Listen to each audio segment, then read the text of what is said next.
It's Jan from My Hearing Center, a division of Odd Practice in Palm Springs and Boynton Beach, Florida. And today we're going to talk about your hearing aids, how to clean them, and how to change the wax filters if you need to. So let's take a look at a device. A couple things I'd like you to have with you. First of all, your hearing devices, need to have those to clean them. Alcohol pads, great to be able to clean those domes or earpieces that are in your ear.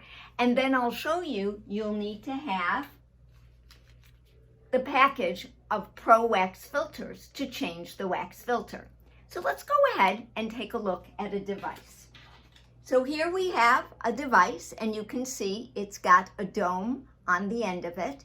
Best way to clean that dome, take that alcohol wipe, and I usually like you to do this every day, every other day. Clean that dome. Get in there and really go ahead and use that alcohol wipe and clean that dome. Be a little aggressive. You don't need to be so gentle with it. Go ahead and really clean it. Get all that wax out of there. If you find you can't get it clean anymore because you've cleaned it enough and it's just too dirty, then you can go ahead and change that wax filter. How you would do it is just to peel off that wax filter, that dome, and throw it away and put on a new one. But let's take a look inside the device. You'll see that little white cap. That is the wax trap, and that stops the wax from getting into the receiver of the device. And we need to change that anywhere from 1 to 3 months.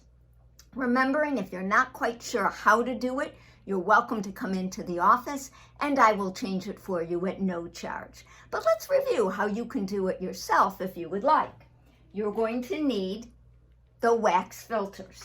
When you open up the package, I always say it looks a little bit like a turtle, okay? And what you're going to do is to pull one of those black pieces out. And what you'll see is that one end has a new filter. The other end is a tool to take out the old filter. So we're going to take the device.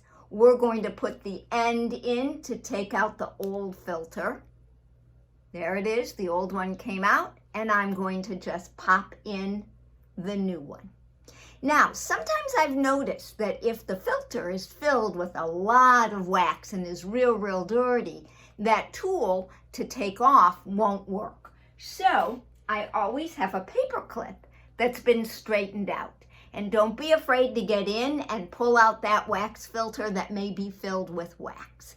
Now that we have a new filter on it, we can take a new dome, which I have right there on my hand, as you can see, and we can put that back on the device. Once you get it on the hearing aid, that dome, what I'd like you to do is to try and take it off gently. If you can't get it off, it's on there correctly because I don't want you to leave that in your ear. So again, put on that new dome or cleaned dome and check it. So that's today, how you're going to change the wax filter and how you're going to clean the hearing aid. That's all for today. Bye.